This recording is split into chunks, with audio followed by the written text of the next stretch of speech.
Everyone. This is Kelly Calabrese, and today we're talking about how do you know when your marriage is over? This is no light topic, correct? I've been working with so many women, and there's so many different dynamics that can go into this, but I want to highlight some things in case you've been questioning, wondering. The person who's thinking about leaving has been thinking about it on average for 2 years. So clearly, a lot of thought goes into this before you blow up your family potentially. And also, the ones who have left, a lot of times they look back and they say, Ooh, I really should have left 5 years ago. So, saying that, I first want to say I believe in marriage. It is an amazing, wonderful, incredible institution with two committed people who love each other, who are working on the marriage. Even still, it is tough. You're taking two people and putting them together under one roof, nothing to hide. It takes work. There's going to be some struggle, and you really have to both want to work on it. So, how do you know if your marriage should be over?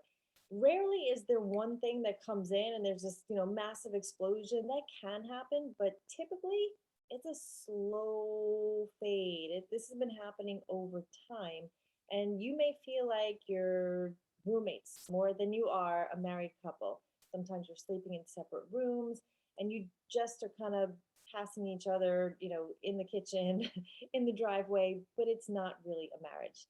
Another big one is no sex life. Sex is an important part of marriage. If you think back to when you first got married, how your sex life was compared to now, that could be an indication. And take a look at that. Am I not attracted to them? Why is there no intimacy? But if that's not there, that is definitely a flag.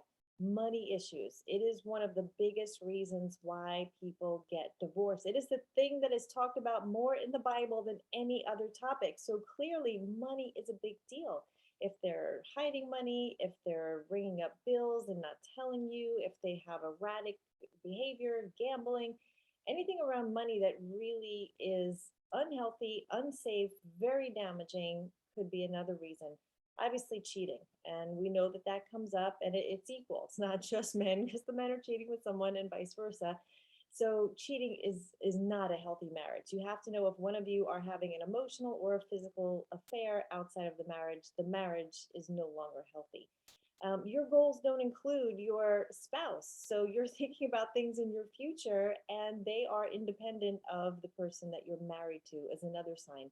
Your parenting goals are very different. Maybe you really believe in education and you're like, okay, we're working towards saving for college and SAT prep, and your spouse is like, college isn't for everyone. That's unimportant. That's just one example. But if your styles are so different, that could be a major conflict in the marriage.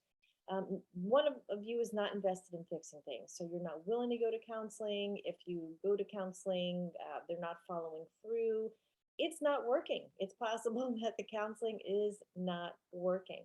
Another is that you're just spending most of your time apart doing things that you don't even consider your spouse. And then there's things like gaslighting. Obviously, if the person is mentally not well, covert narcissism, there's a lot of mental health issues that really go into the breakdown of a marriage that a lot of people on the other side of it look back and didn't realize the mental health issues that were there. Another tip if your marriage is moving towards ending is secrets. If you are keeping secrets, if you will not show each other each of your cell phones, what are you hiding? There's something that is being kept secret, and that is not a part of a healthy marriage. A damaging fighting, where your fighting's just turn really ugly, where you're tearing the person down, you're criticizing, you're judging, you're really just going for the jugular rather than trying to solve some problem. And others, if you can't solve a problem, if you keep going round and round and round and round with the same thing, whether it's a small thing or a big thing, you might just keep bringing it up like, we need to talk about this. And they're going, we already talked about it. I don't want to talk about it. And you're just not getting anywhere on the urgent, important things that are part of your marriage. And then usually what it comes down to is a man wants to be respected. If he feels disrespected, then that starts to break down the marriage. And typically, the reason a woman will disrespect a man is because she doesn't feel secure And then they just get in this vicious cycle of, well, she's not respecting me, so I'm going to go off and do this. And then he's doing something reckless and she feels less secure, so she respects him less. And it just gets into this ugly, vicious cycle.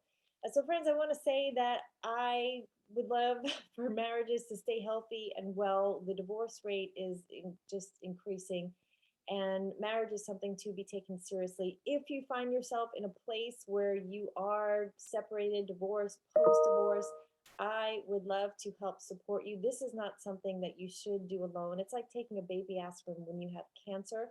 I would love if you emailed me and tell me a little bit about your story and how I could possibly help you. And I'll connect with you and I will send you my calendar and we'll have a great conversation. You can email me at Kelly, Kelli, at Kelly Calabrese, CALABRESE.com. Thank you, friends. My goal is to let love win, whether you're single or a couple. That's the goal. Have an awesome day.